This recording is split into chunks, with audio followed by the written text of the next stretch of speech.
ఇలాగా unemployment rate అనేది యూఎస్లో ఎక్కువైపోయింది. ఇజ్రాయెల్ అండ్ హమాస్ వార్ వల్ల హెజ్బొల్లా అనే కంట్రీస్ కలిసి ఇజ్రాయెల్ పైన తిరిగి అటాక్ చేయవచ్చు అని చెప్పారు. దీంతో ఎందుకంటే ఈ జాబ్ గ్రోత్ యొక్క జులై డేటా అనుకున్న దానికంటే చాలా తక్కువగా వచ్చింది. ఇక్కడ మీరు చూసుకోవచ్చు. హలో ఎవ్రీవన్, ఇన్ఫినిట్ ట్రేడర్స్కి మీకు స్వాగతం. ఈ వీడియోలో మనం మార్కెట్స్ అంతగా ఎందుకు ఫాలో అవుతున్నాయో డీటెయిల్ రీజన్స్ తెలుసుకుందాం. గ్లోబల్ ఫ్యాక్టర్స్లో మనకు ఫస్ట్ రీజన్ వచ్చేసి రెసిషన్ ఫియర్ అన్నమాట. మార్కెట్స్ పడిపోవడానికి one of the main reason వచ్చేసి యూఎస్ రెసిషన్ ఫియర్ అన్నమాట. ఈ రెసిషన్ ఫియర్ అనేది ఎప్పుడు ఎక్కువైందంటే ఎప్పుడైతే యూఎస్లో జాబ్ గ్రోత్ యొక్క జులై డేటా రివీల్ అయిందో అప్పుడు ప్రపంచంలో రెసిషన్ ఫియర్ అనేది ఎక్కువైపోయిందనమాట. ఎందుకంటే ఈ జాబ్ గ్రోత్ యొక్క జులై డేటా అనుకున్న దానికంటే చాలా తక్కువగా వచ్చింది. ఇక్కడ మీరు చూసుకోవచ్చు, యూఎస్ యొక్క అన్ఎంప్లాయ్మెంట్ రేట్ అనేది 3 years హైకి చేరి 4.3 దగ్గర కూర్చొని ఉంది. జూన్లో వచ్చేసి ఇది 4.1 వరకు ఉంది. అదే జూలై డేటాకు వచ్చేసరికి 4.3 year హైకి చేరిందనమాట. దీంతో అందరూ చాలా భయపడ్డారనమాట. దాంతో రెసిషన్ ఫియర్ అనేది ఎక్కువైపోయింది. అలానే నాన్ ఫార్మ్ జాబ్స్ అంటే ఫార్మింగ్ జాబ్స్ కాకుండా ఉండే వేరే జాబ్స్, ప్రైవేట్ జాబ్స్, అలానే గవర్నమెంట్ జాబ్స్ చూసుకున్నారు అంటే 1,75,000 వరకు పెరుగుతాయి అని అనుకుంటే అవి 1,14,000 మాత్రమే పెరిగాయి అన్నమాట. దాంతో గ్లోబల్ మార్కెట్లో రెసిషన్ ఫియర్ అనేది ఎక్కువైపోయింది. మన సెకండ్ రీజన్ వచ్చేసి జియోపొలిటికల్ టెన్షన్స్. ఈ జియోపొలిటికల్ టెన్షన్స్ వచ్చేసి మిడిల్ ఈస్ట్లో జరుగుతున్న ఇజ్రాయిల్ హమాస్ పొలిటికల్ చీఫ్ అయిన ఇస్మాయిల్ హనియేని చంపేశారు. ఎప్పుడైతే ఈ ఇస్మాయిల్ హనియే, అదే మన హమాస్ పొలిటికల్ లీడర్ అయిన ఇస్మాయిల్ హనియే ఇరాన్లో న్యూగా ఎలక్ట్ అయిన ఇరానియన్ ప్రెసిడెంట్ అయిన మసూద్ పెజెష్కియాన్కి ఇనాగ్రేట్ చేయడానికి వెళ్తుంటే చంపేశారు.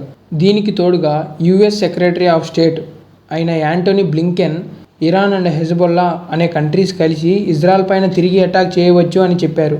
దీంతో మిడిల్ ఈస్ట్లో టెన్షన్స్ అనేవి నెక్స్ట్ లెవెల్కి వెళ్ళిపోయాయి. మన థర్డ్ రీజన్ వచ్చేసి ఓవర్ వాల్యుయేషన్. ఎక్స్పర్ట్స్ ప్రకారం మన ఇండియన్ స్టాక్ మార్కెట్ అనేది ఓవర్ వాల్యూడ్గా ఉంది ప్రెజెంట్లో. మన ఇండియన్ మార్కెట్స్ యొక్క బఫెట్ ఇండికేటర్ లాస్ట్ వీక్ కానీ చెక్ చేశారు అంటే 150%కి చేరిందనమాట. దీనివల్ల ఎక్స్పర్ట్స్ ఏమంటున్నారు అంటే మన ఇండియన్ మార్కెట్ అనేది ఓవర్ వాల్యూడ్గా ఉంది అని చెప్తున్నారు. పర్టికులర్గా లిక్విడిటీ క్యాష్ ఫ్లో వల్ల ఈ mid cap and small cap సెగ్మెంట్లో ఉన్న defence and railway sector stocks అనేవి ప్రజెంట్ టైంలో ఓవర్ వాల్యూడ్గా ఉన్నాయి. వీటి వల్ల ఈ ఓవర్ వాల్యూడ్గా ఉన్న స్టాక్స్ అనేటివి కరెక్షన్ చూపించడానికి ఛాన్స్ ఉందన్నమాట ఈ టైంలో. అందుకని ఇది కానీ ఒక రీజన్గా మారిపోయిందన్నమాట మార్కెట్లో. అలానే మన నెక్స్ట్ రీజన్ వచ్చేసి bad quarterly 1 results of Indian companies. Indian కంపెనీస్లో క్వార్టర్లీ 1 రిజల్ట్స్ అనేవి అనుకున్నంత బాగా రాలేదన్నమాట. పెద్ద కంపెనీస్లో చూసుకున్నారు అంటే ఈ ఇయర్ స్టార్టింగ్లో వచ్చిన క్వార్టర్లీ 1 రిజల్ట్స్, ఫస్ట్ రిజల్ట్స్ ఈ ఇయర్ స్టార్టింగ్ అనేది మనకు అంత మంచిగా జరగలేదన్నమాట. క్వార్టర్లీ రిజల్ట్స్ చూసుకున్నారు అంటే మీరు ఏ కంపెనీస్ అయినా అంత మంచిగా రాలేదన్నమాట, అనుకున్నంత బాగా రాలేదు. దీంతో మనకి ఈ ఇయర్ అనేది బ్యాడ్గా స్టార్ట్ అయింది. దాంతోపాటు జూన్ రిజల్ట్స్ కూడా మంచిగా రాలేదన్నమాట. జూన్ రిజల్ట్స్ కానీ అనుకున్నంత గ్రోత్ని చూపించలేదన్నమాట. దీనివల్ల ఇది కానీ మార్కెట్లో క్రాష్ రావడానికి ఒక రీజన్గా మారిపోయింది. అలానే లాస్ట్ వీడియోలో మనం బయింగ్ జోన్స్ అనేవి తీసుకున్నాం అనమాట. లాస్ట్ వీడియోలో చూసుకున్నారంటే మార్కెట్ని అనాలిసిస్ చేసి మార్కెట్ గ్యాప్ డౌన్ అయిన తర్వాత అప్ సైడ్కి ఎలా ట్రేడ్ ప్లాన్ చేయాలి అని చెప్పేసి మనం లాస్ట్ వీడియోలో చెప్పుకున్నాం. అదే మార్కెట్ చూసుకున్నాము అంటే మార్కెట్ మన జోన్స్ ఎక్కడ కానీ సస్టైన్ అవ్వకుండా డైరెక్ట్గా గ్యాప్ డౌన్ అయిపోయి మన జోన్స్ కిందగా కూర్చునేసింది మార్కెట్ అనేది. సో మనకి అప్ సైడ్ మొమెంటం కోసం ఎటువంటి ట్రేడ్ అనేది దొరకలేదన్నమాట. ఓకే, అలానే నెక్స్ట్ మార్కెట్లో ఎప్పుడైనా మంచి ట్రేడ్స్ ఉంటే మటుకు నేను పోస్ట్ చేయడం మటుకు మర్చిపోను.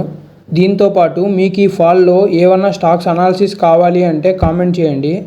అలానే మీకు ఈ వీడియో నచ్చినట్లు అనిపిస్తే ఈ వీడియోకి లైక్ చేయడం మటుకు మర్చిపోకండి. ఇలాంటి మంచి ఇన్ఫర్మేషన్ మిస్ అవ్వకుండా ఉండడం కోసం మా ఛానల్ని సబ్స్క్రైబ్ చేసుకోండి. అలానే నోటిఫికేషన్ ఆన్ చేసుకొని పెట్టుకోండి. మీలో ఎవరికైనా ట్రేడింగ్కి సంబంధించిన పీడిఎఫ్స్ కావాలి అని అనుకుంటే డిస్క్రిప్షన్లో నేను ఒక వెబ్సైట్ లింక్ ఇస్తాను అనమాట. మన వెబ్సైట్ అది. ఆ వెబ్సైట్లోకి వెళ్ళండి. ఆ వెబ్సైట్లో మీకు ట్రేడింగ్కి సంబంధించిన ప్రతి ఒక్క పీడిఎఫ్ దొరుకుతుంది, A to Z వరకు. డౌన్లోడ్ చేసుకొని చదువుకోండి. వీడియోలో కలుసుకుందాం. Bye bye.